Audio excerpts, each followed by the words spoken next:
Welcome to the Work From Home Milspo Movement podcast, a place where we are meeting military spouses where they are at and providing real solutions to military spouse employment. My name is Lauren Lonsdale, and I am a 16-year Marine Corps spouse. I'm the owner of a creative marketing firm and the instructor behind the Work From Home Milspo courses, which teach military spouses skills to become creative marketing virtual assistants. I am here to provide insight into creating and growing your work from home career, either as a military spouse creative marketing assistant, entrepreneur, or remote employee.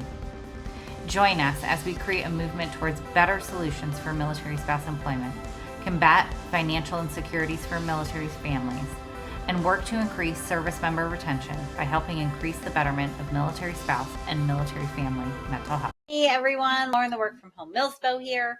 Welcome back to another episode of the Work From Home Milspo movement. And today we are talking about probably the biggest question outside of like, how much should I charge people? One of the big, or how much money can I make? That's another really big one. Biggest question I get from my students is, all right, how do I find clients? So outside of working for an agency, one of the greatest things as a virtual marketing assistant is that you can get your very own clients and start your very own business. It sounds scary. It sounds daunting. It sounds like, oh my gosh, could I actually even do this? Like, how do I even get started? It can feel scary. It can feel daunting, and it can feel overwhelming to get your clients on your own. That is why I generally tell most of my students to start working for an agency first.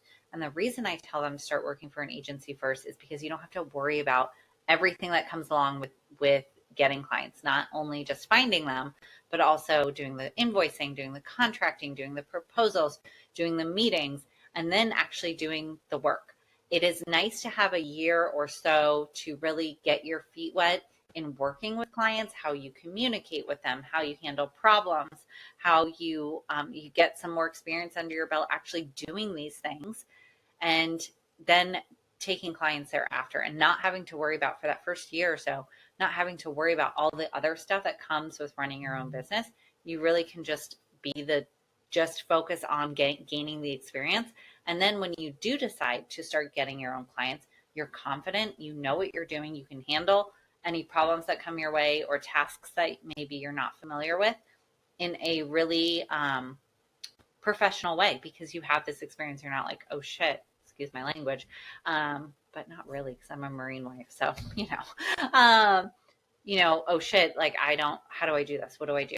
Which is another great thing about being a student of mine, is that no matter what, I'm always here to answer questions. I have students that come back that are in our cohorts that come back months later, or even actually with Patricia a couple of days ago, last week, I did like an hour-long call with her, trying to help her through some email marketing stuff, website connectivity issue that she was having with a client. Like, I'm always happy to sit down and help you guys work through anything as students of mine. But even if you're not a student, there's so many resources out there to really help you get through. But working with an agency is a great place to start. But once you are ready to start taking clients or find a client or work on your own as a freelancer, the biggest question I get asked is, okay, how do I actually find these clients? How do I actually get these people to want to work with me? And I'm going to give you some tips on that. Okay, before we dive into how to actually get these clients and find them out there in the world, we're going to talk about things you're going to want to have in place before you start connecting with people and asking them to engage with you as a client. So first things first, you are definitely going to want to have your VA website.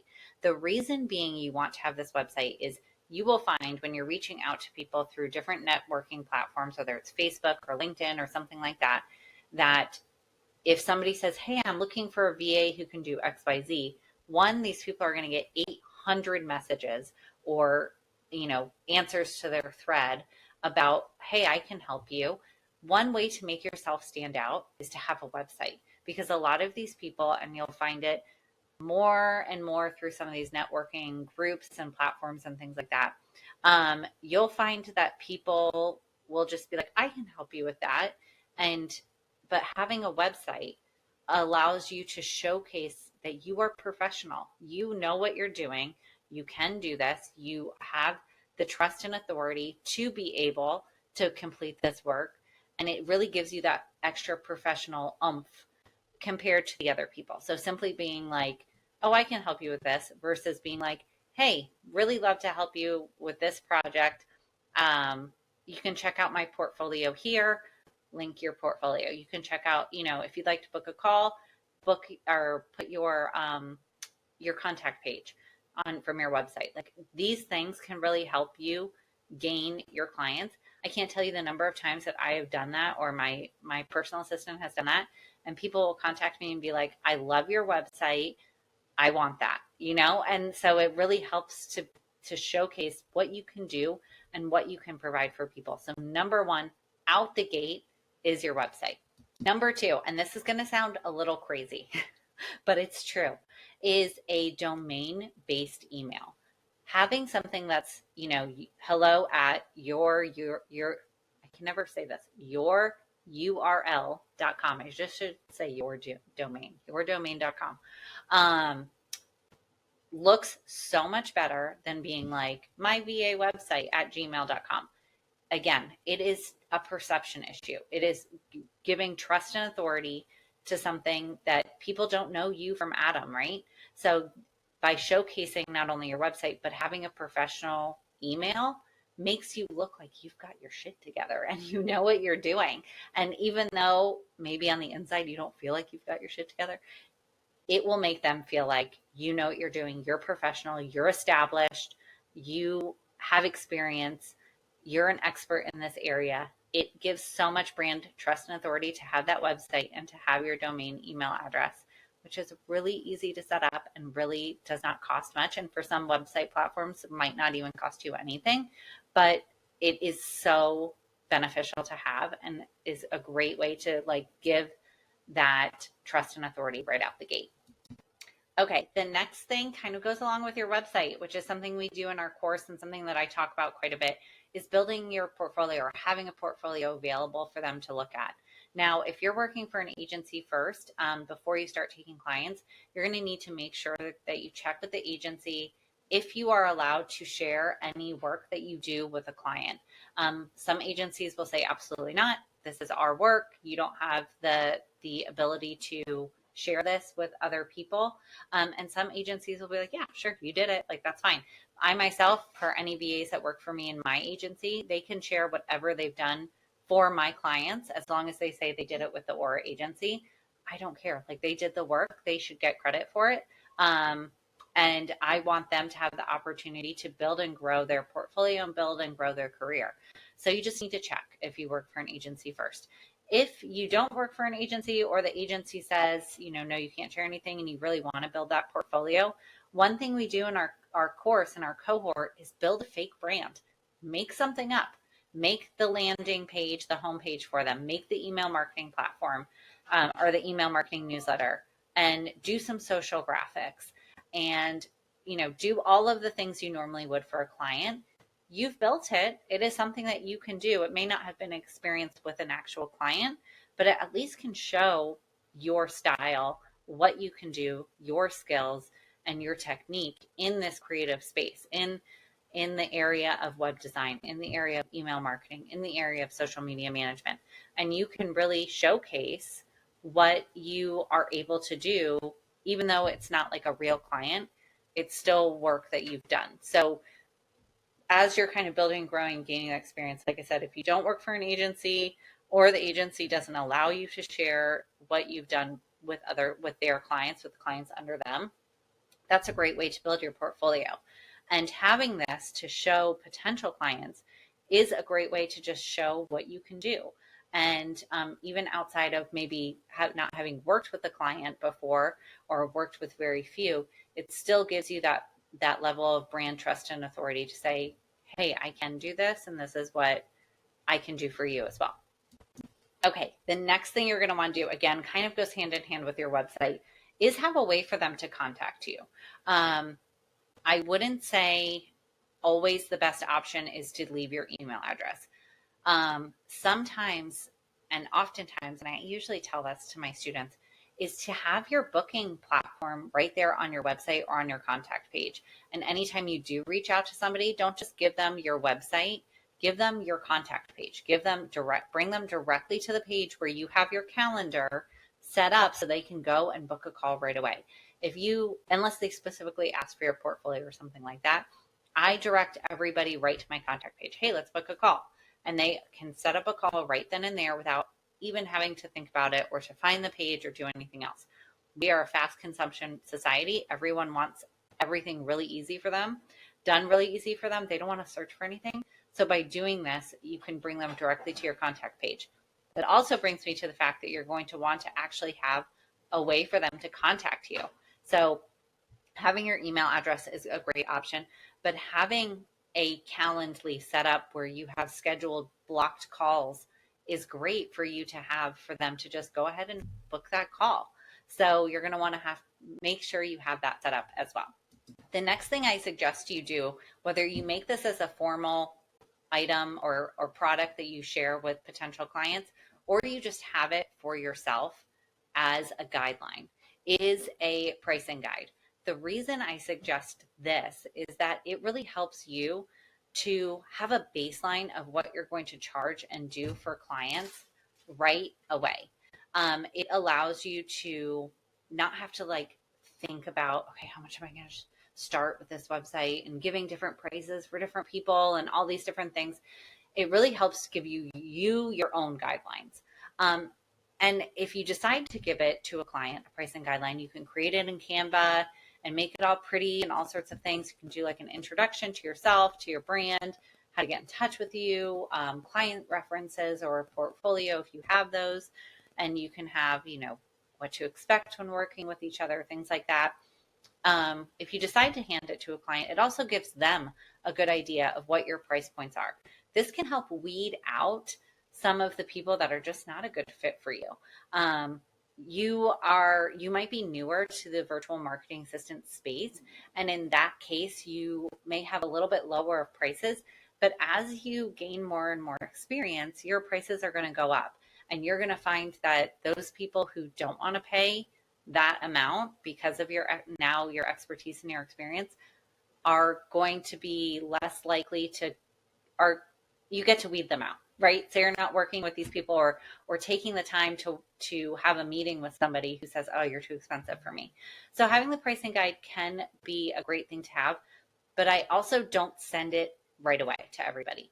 Once I have a call with a client, then I'll say, hey, I'm going to send you the pricing guide so you can see all of our different services and kind of where our price points are. But I'm still going to send you a proposal based on our discussion and blah, blah, blah. But the pricing guide from the beginning can help you really to say, okay, this is what my base pricing is. It's going to go up or down depending on what the client needs, but this is my base pricing and can help alleviate some of that mental load of how much am I going to charge for this? Okay, and the last thing you are going to want to have before you start reaching out to clients is some sort of process for proposals, contracts, invoicing, and things like that.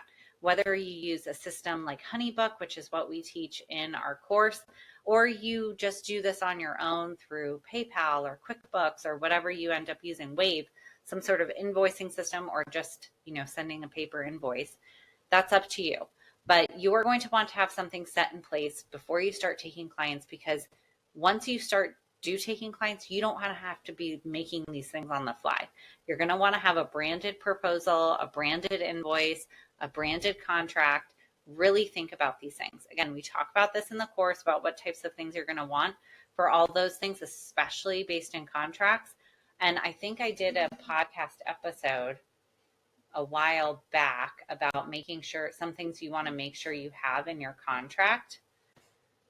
I can't find it now. I'm looking at my old podcast, but I think I may have. Positive I did a podcast episode on it. Maybe I didn't, but there are certain things you are going to want to have. We do talk about it in our course. I know that. Maybe that's what I'm thinking of, but you are going to want to have certain things in your contracts, and there are contract templates out there that you can Google. You can go to different legal websites for them. If you do a CRM like HoneyBook or Dubsado, they may have contracts within their programs that are kind of templated, and you can kind of edit off of them. One thing that I like to mention to people in terms of making sure what you have in your contract in place is one, if you have, is like a late fee clause. So if you have a project with somebody and that project goes beyond the bounds of your due dates for that project, this is in particular usually web design. If the clients are not emailing you back, not answering you, and this project is getting extended further out than you proposed to them, generally I give a timeline for how long a project's going to take. If there's obviously no natural disaster or medical emergency or some sort of family emergency that has extended the project for either of you, and it's just that they're just not answering your emails and you can't move forward with the project and you can't finalize it, I have in my contract, and this is something I learned the hard way, I have in my contract that a late fee will be incurred.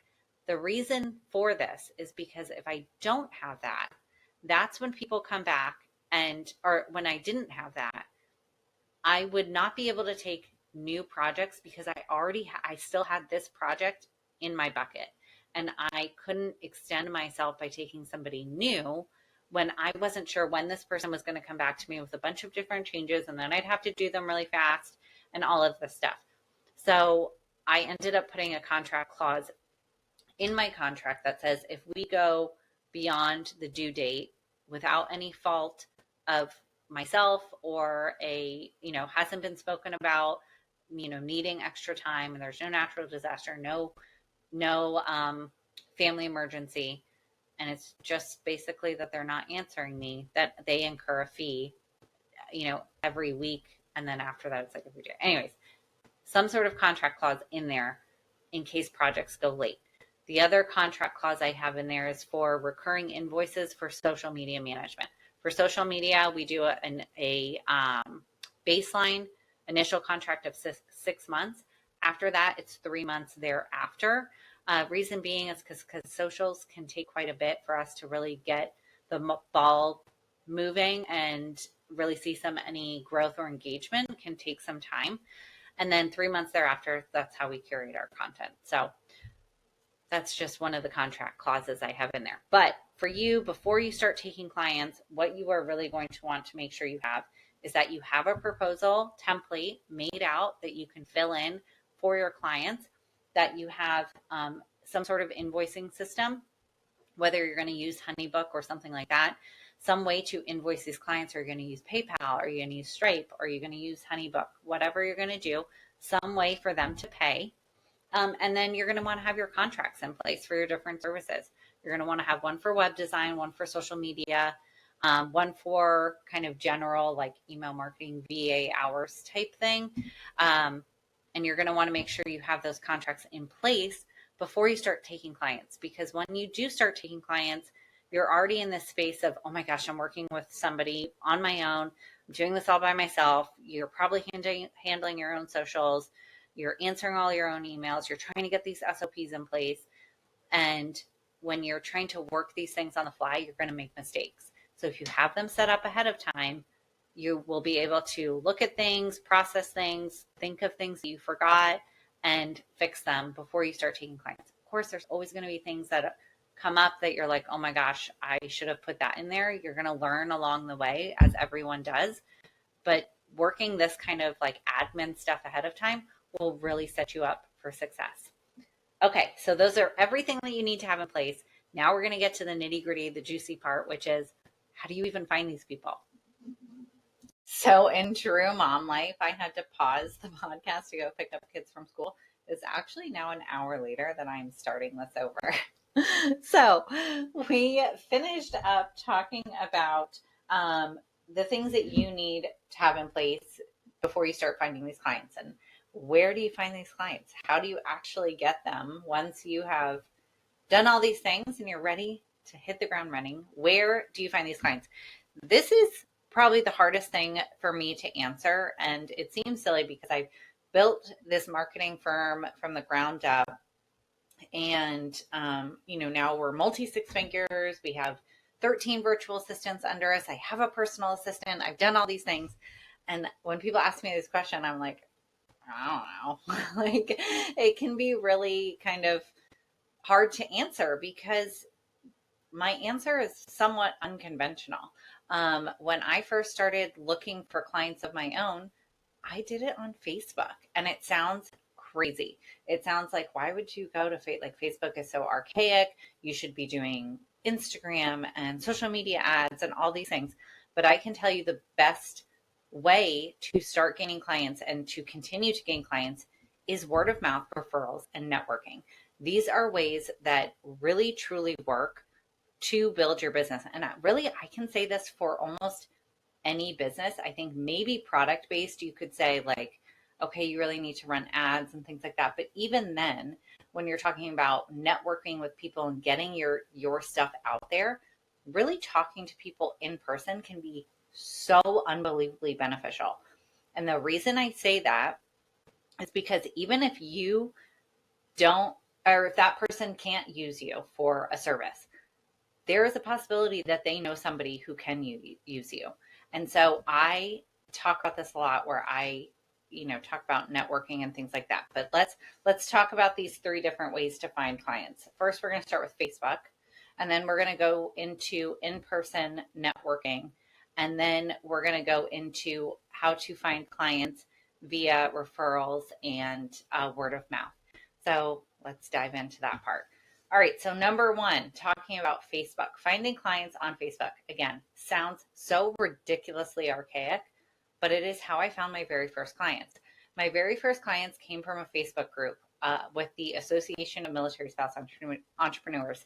I'm going to leave the link for them here in the show notes. This is a free association that you can join. She has Moni who runs it. She has several different resources available for free. She has some paid courses as well, but these are where I found my very first clients.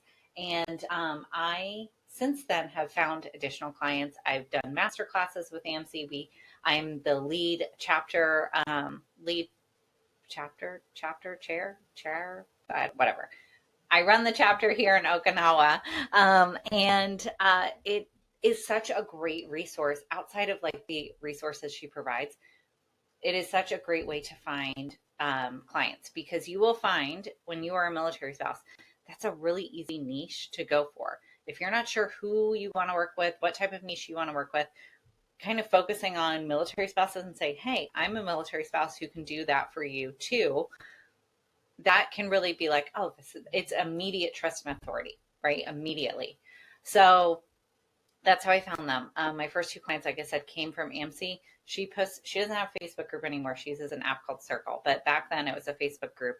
And she posted this thing that was like, hey, if you need something going into the new year, it was around Christmas time, post it here and let's like connect with each other. So 2 people I messaged on AMC. Actually, 1 person I messaged on AMC. 1 was on a spouse Facebook group. I messaged her. She was my very first client. My second client came from a Marine Corps spouse Facebook group. And since then, I have gained, I don't even know how many clients through some Facebook groups. So I'm going to give you some that I really like to utilize for this for finding new clients. So AMC is one, which again is not a Facebook group anymore, but you can join by clicking the link in my show notes and join through that. There are chapters all over the world. So if you have a local chapter, that's another great resource to go and visit with them. There's a Facebook group called Career Military Spouses. That's another great one to join. And then there is the Milspouse Professional Networking Group or something like that. That also is another one where I have found quite a few clients. And then I myself have the Startup Collective, which is a small business dreamers Facebook group. We don't necessarily allow advertising for virtual assistants, but this is a place if you wanted to join. One, if you are deciding you want to join, you want to start your own business, this is a great place for you to start your business and have networking there. But people will ask, hey, is there somebody who has a recommendation for XYZ? And I'm always happy to have people say, hey, I can do that for you. So the Startup Collective, Build Your Own Business Facebook group is another great place to be if you are interested in looking for some clients. So Facebook is number 1. Number 2 is in-person networking. What do I mean by that? Do I mean like formal events or what? Do you need to go to some association thing? Do you need to like fly to San Antonio to go to this conference? No, not necessarily. You obviously can, but this basically is telling people, anyone you meet, what you do. And it sounds salesy and can feel a little uncomfortable, but I highly recommend you starting off making like a 30-second elevator pitch that's somewhat casual, not like a formal pitch, but just oh, hey, yeah, I'm a web designer. I also do some social media management and some things like this, whatever it may be. Oh, there's one thing you can definitely add to this list. Actually, let's make it two things that we're going to add to this list. One is get that 30-second pitch ready and have it memorized and ready to go. So when you meet somebody new and then you have a conversation with them and you find out what they do, things like that. And then they ask you, hey, oh, what do you work? What do you do? Then you can say, oh, I am actually a web designer, or I do social media management. I do email marketing. These are all the different things that I do. I love working with clients. I work with them all over the world, things like that. I love helping small businesses grow. If you have a specific niche that you are concentrating on, you can talk about that. But this is a really great way to just kind of tell people what you do, the services you provide. And then if they are interested, you have a business card ready. So those are my two things to add to our list. One is to have your 30-second pitch. Two is to have a business card. You can make them and even get them printed off of Canva. But this business card is a great way if somebody's like, oh, hey, I know somebody who could use something like this. Do you have contact information? There's your business card. It has your name, your email address, your professional email address, your website, and maybe a QR code that they can send right to your contact page. And they can get in touch with you to set up any services that they may be looking for or direct people to those services. So this is another great way, in-person networking and marketing. I literally tell everybody what I do. And as annoying as it is, I put it on my personal Facebook page. And I'm sure some people like absolutely hate it and they're so tired of me doing it, especially since I have multiple brands. But I put everything on my Facebook page because I connect with a lot of people there, either potential clients or as military spouses, we have an opportunity to network with people all over the world. We move every couple of years. Not everyone has the ability to do that, or the I don't want to say gift. What's the word I'm looking for? Like, not everyone has the opportunity to reestablish a new network every time you move, but you do, because as a military spouse, you have this whole new network of people every time you get to a new duty station that have no idea who you are, what you do, what you provide, that can be new clients or help you find new clients. So this is a great, unique opportunity. So if you don't have current clients and you're really struggling to find some, go to those spouse coffee events, go to your unit events, go to an entrepreneur event, maybe put on by a local AMC chapter or some other, local organization, and go to these events and tell people what you do with your business cards in hand and start finding clients that way. I don't generally recommend cold pitching people, meaning you see a business or somebody out there on Instagram or something and saying, hey, I took a look at your website. It's really trash. Like, let me redo it. However, this can work sometimes. Moni actually inside of AMC has some pitch templates that you can utilize to pitch people about your services, not necessarily web design. They're kind of generalized, but you could modify it for your business. But you can pitch people that is something. It's not necessarily networking, but if you go into a business in person, or you are, you see something online, you can pitch to people, to cold pitch them and say, hey, here are 4 things that I think we could do to improve your website. What do you think? I'd love to set up a call with you if this is something you're interested in doing.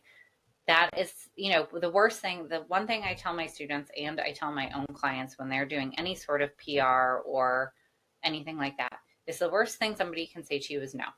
Like, they're not going to come onto your social media and be like, oh my gosh, this person asked if I wanted da da da da, or this person told me all about what she does. Nobody's going to do that. It might feel a little uncomfortable for you. You might feel like a little salesy, but nobody's going to come and bash you because you're trying to grow your business or find clients, unless you're super pushy. But if you're just kind of talking, or you cold pitch someone, either they won't answer you or they'll just be like, no, thanks. Or of course they'll say, yeah, this is actually exactly what I've been thinking about. I'd love to chat with you. And there you go. So several different ways to do that in terms of networking and talking with people. Okay, third, and probably not what you can do right off the bat, but as you kind of get growing, is referrals and word of mouth. Now, if you have like a super close friend who you are comfortable being like, hey, if you talk to people, can you let them know I do this stuff? Like if if there's a military spouse you buy sourdough from her house, whatever. Can you let her know I do like a web design? I do web design, I do VA stuff. That's one way to get somebody if you don't have somebody, you don't have any current clients to work off of. But referrals and word of mouth as your client base grows is going to be a huge part of your marketing. Now, one thing to keep in mind with these referrals is not just saying to your clients, hey, can you refer me? One, I've never asked a client to refer me to anybody. That feels a little icky to me. But asking them, one, for a testimonial, definitely do that when you have completed a project, or if it's a recurring project, you've been working together for a couple of months, you can definitely ask a client, hey, could you fill out this form and just leave a quick testimonial? Would you be okay with me sharing this on social media? Generally, they will say yes. And then you can even when they send you that testimonial, send them a one sheet. A one sheet is basically an informational sheet about you, your services, and maybe a QR code to your contact page. It says, hey, if you have anybody that think might you be able to utilize my services, can you send them this one sheet? I've never done that before, but I have directed clients to do that, depending on their niche. So we do like referral partners and things like that. But that is one way you can definitely use the word of mouth space. But in all honesty, people will refer you if you do what you tell them you are going to do. What I mean by that is if you tell your clients, okay, let me back up a little bit. What I mean by that is that the way you are going to stand out to a client is not only doing a good job, but going above and beyond, typically with communication, especially in this space when you're working in a completely virtual and digital space and you're not meeting with people in person. By going above and beyond in communication and making them feel like their project is the only project you have going on, or that you are super involved and you are on top of it, that will make clients go, she's awesome. She does more than what I paid her to do. You need to go see her. That is what's going to make someone refer you out, not being like, hey, can you refer me? I mean, that might, but using that technique, you really have to, it's part of your business. So when I said earlier that it's word of mouth and referrals are a huge part of your marketing, I don't necessarily mean like your active marketing, but what I mean is the way you handle your business. So if you are telling a client, hey, I'll have this to you on Friday, and Friday comes and goes, and you don't send them anything, you don't send them an update, you don't talk to them about it, you just get it to them, the following Wednesday, they might not say anything to you, but that'll be in the back of their mind about how you communicate. So there are a few things that we do over at our marketing firm. One, if I tell a client I'm going to have something to them by a certain date, I do my darndest to get it done. Now, as the business has grown, I've gotten busier. I've had to have more team members come on to handle things, but we still keep that in place. That's a big part of our business structure, is if you tell a client you are going to have this done by this date, you need to have it done by that date. Or because we really value life here, family life, we understand things happen outside of work. You need to communicate to them that you're not going to have it done by that date, and give them a follow-up date that you'll have it done by. And you need to do your absolute best to make sure it's done by that date. If you cannot have it done by that date, reach out to a core team member, whoever you fall under, and we will step in and take that project on. This just happened actually today. So with a team member of mine, now mind you, we're in different time zones, so this plays into part two. She hadn't completed something yet. Things, kids got sick, whatever. She wasn't hadn't completed something for a client. So I stepped in and said, okay, that's fine. We just kind of need to get this done. And I handed it to another VA. No big deal. I'm not upset. I understand things happen. Life happens. She's on top of stuff usually, but we communicated to the client, said, hey, so-and-so's got some sick kids. We're going to take care of this for you. It just might be a day late or so. That was fine. We communicated with her. We let her know, hey, we've got this covered. We're covering down. And that's how we handled it. And that's even if you don't have a team under you, which if you're just starting, you probably don't. As long as you are communicating effectively with your clients, hey, this happened. I'm not going to get it done until this date. Or even this happened. I'm not really sure when I'm going to get it done, but I will, I'll get it done as soon as possible. Or, push comes to shove. Hey, I'm going to have to hand this over to somebody, outside of me. I'm really just can't, if something, a family emergency or something. You need to take care of your clients. That is what's going to get you your referrals, your word of mouth referrals, people saying, oh my God, she's a rock star. She's awesome.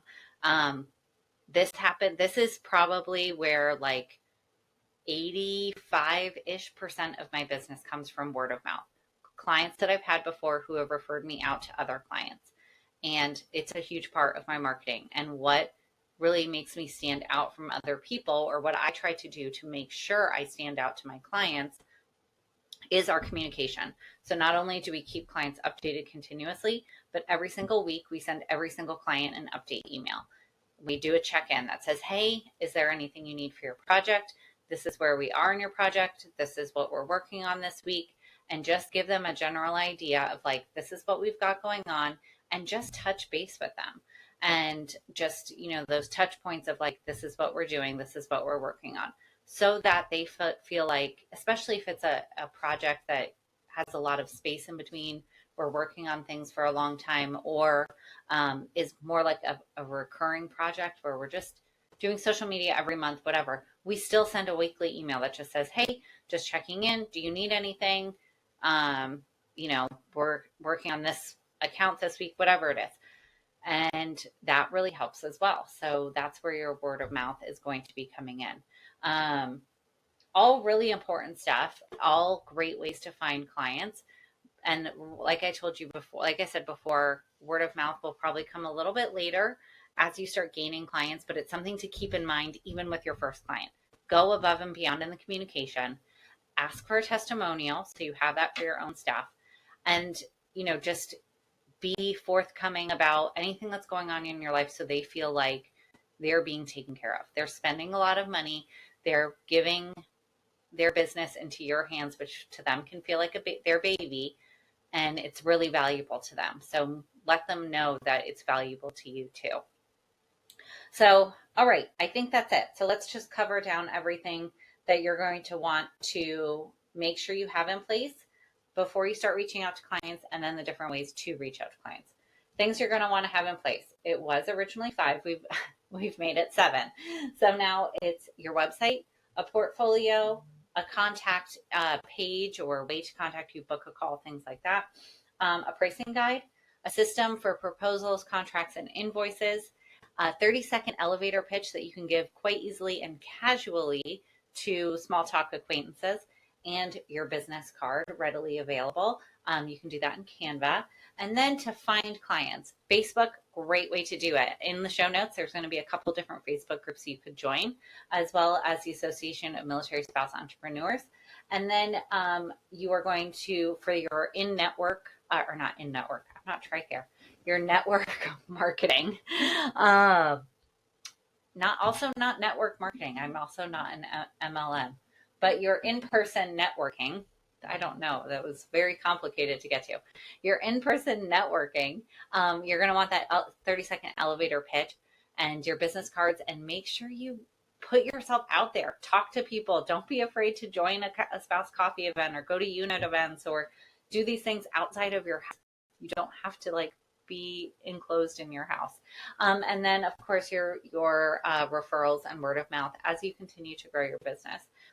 Goes without saying that socials are kind of a part of finding clients, but honestly, that's really hard to fight the algorithm. And I would really, really focus on what you personally can do, which is Facebook, your in-network marketing, and your word of mouth and referrals. So Okay, guys, if you have any questions, please let me know. There's information about all of this stuff in our show notes. Please make sure you follow us on social at the WFH Milspo.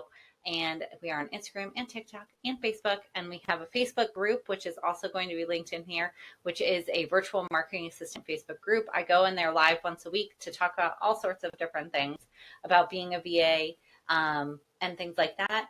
And if you need more information about our courses or our cohort, you can check the link in the show notes as well. All right. Thanks so much, guys. Again, my name is Lauren Lonsdale. I am the Work From Home Milspo, meeting military spouses where they're at. Thank you so much for joining us today. I hope we gave you some valuable insight into your work from home career as a military spouse. If you haven't already, we hope you join us over at the Work From Home Milspo membership, where you will learn the skills to become a creative marketing virtual assistant, as well as have the ongoing support of military spouses just like you, live trainings from me, and resources to use for yourself or your clients. Visit us at thewfhmilspo.com, as well as our virtual assistant agency made just for students, milspovirtualsolutions.com. And give me a follow on Instagram and TikTok to get more daily tips and information on remote work for military spouses. My name is Lauren Lonsdale, and I'm here to